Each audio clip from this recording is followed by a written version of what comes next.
Belarus में भारत के राजदूत आलोक रंजन झा के अपने खास चचेरे भाई रवि कुमार झा का मामला राष्ट्रीय मानवाधिकार आयोग नई दिल्ली पहुंच गया है।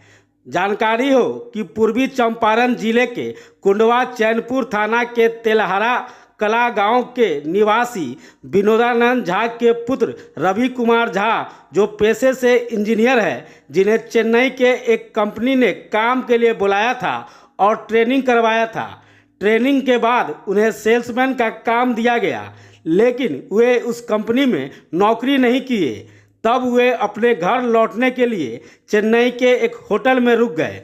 होटल वाले ने परिजनों को फ़ोन किया और पैसे का मांग किया। तब परिजन चेन्नई के उस होटल में पहुंचे, जहां उक्त होटल वाले ने रवि के परिजनों से पैसे की उगाही की और कोई जानकारी नहीं दिया। परिजनों को आशंका हुई, तब उन्होंने स्थानीय पुलिस को सूचना दी। स्थानीय पुलिस ने परिजनों को डांट फटकार कर भगा दिया। तब परिजन वहां से सीधे घर आए और मानवाधिकार अधिवक्ता एसके झा से संपर्क स्थापित किए और उन्होंने मानवाधिकार अधिवक्ता एसके झा के माध्यम से राष्ट्रीय मानवाधिकार आयोग नई दिल्ली व तमिलनाडु राज्य मानवाधिकार आयोग चेन्नई में दो अलग अलग याचिका दायर की तथा मामले की पूरी जानकारी राष्ट्रपति सचिवालय नई दिल्ली को दी गई। मामले के संबंध में मानवाधिकार मामलों के अधिवक्ता एसके झा ने बताया कि प्रथम दृष्टया यह मामला मानव तस्करी का प्रतीत होता है। मामला काफ़ी गंभीर है। पीड़ित परिवार काफ़ी घबराया हुआ है। मुझे आयोग पर पूरा भरोसा है। हम कानूनी तरीके से अपनी लड़ाई शुरू कर दिए हैं। रवि की सुरक्षित व सकुशल बरामदगी हो, इस दिशा में हम लोग कार्य कर रहे हैं। हम बोले अथी किए कि जनवरी में हमारा भतीजा रवि कुमार झा यहाँ से चेन्नई गए अपने कुछ काट के लिए। इंजीनियरिंग किए हुए हैं। कंपनी में एक दो रोज रहे, मतलब कुछ दिन काम किए। उसके बाद ट्रेनिंग में इनको भेज दिया गया और वहाँ से आने के बाद इनको कहा कि कथी में सेल्समैन में रहना है। तो इन्होंने नहीं रहे और किसी जगह जाकर एक होटल में रहे और वहाँ से हुआ कि हम लोग को खबर आया कि उनका तबीयत खराब है, कुछ पैसा भेज दीजिए। कुछ पैसा वहाँ गया ऑटो वाले के नंबर पर और होटल वाले के भी नंबर पर, और उसके बाद से उनका मोबाइल जो बंद हुआ, आज तक बंद है। कोई था तो यहाँ से हमारा दूगो भतीजा, हमारे एक ग्रामीण एक भतीजा, एगो भी भतीजे अथी सनी कुमार झा और संजय कुमार झा, दो आदमी गए, लेकिन वो लोग टहलाते रह गए, कोई अता पता नहीं दिए। उसी में हम लोग बहुत चिंतित हैं, हमारे समाज भी बहुत चिंतित है। हाँ, जनवरी में गए थे और एक कांड है 3/3/2024 के आखिरी बातचीत कब हुआ था? 5 के। क्या बात हुआ था? क्या बताया? बात हुआ था पैसा होटल वाला मांग रहा है हमसे। हाँ, आई भी भतीजा से भी 5 तारीख का हुआ। हमको नहीं बात हुआ, उसके माँ और पिताजी को बात हुआ। क्या लगता है आपको कि हाँ, उनको कोई जो है हम लोग के दिमाग में कोई तस्करी वाला के या किसी चीज जो गलत जगह उसको भेज दिया गया है, था पता नहीं लग रहा है। हम लोग बेचैन है। क्या नाम है? देवेंद्र नाथ झा। भतीजा का क्या नाम है? रवि कुमार झा। क्या करता था?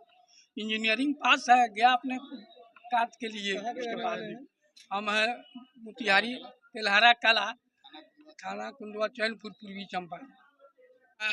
पूरा मामला हम जब देखे हैं तो यह मामला काफी अति गंभीर श्रेणी का यह मामला है। यह मानव तस्करी का यह मामला प्रतीत होता है। प्रथम दृष्टया जो इस मामला को हम लोगों ने देखा है तो यह मानव तस्करी का यह मामला प्रतीत हो रहा है। और इस मामले में ये है कि भारत के तरफ से जो प्रतिनिधित्व करते हैं बेलारूस में आलोक रंजन झा, और वे 2002 के IAS टॉपर थे। उन्हीं का चचेरा भाई हैं रवि झा, जो मानव तस्करी गिरोह का शिकार हो गए हैं।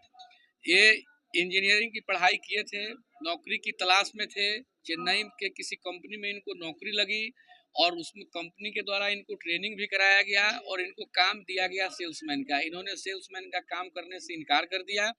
उसके बाद में वे वापस अपने घर लौटने के लिए वे इंतजार में थे और किसी होटल में वे ठहर गए। उसके बाद में होटल वाले के यहाँ से कभी होटल वाला कभी ऑटो वाला उनके परिजनों से संपर्क साधा, पैसा वगैरह की मांग किया।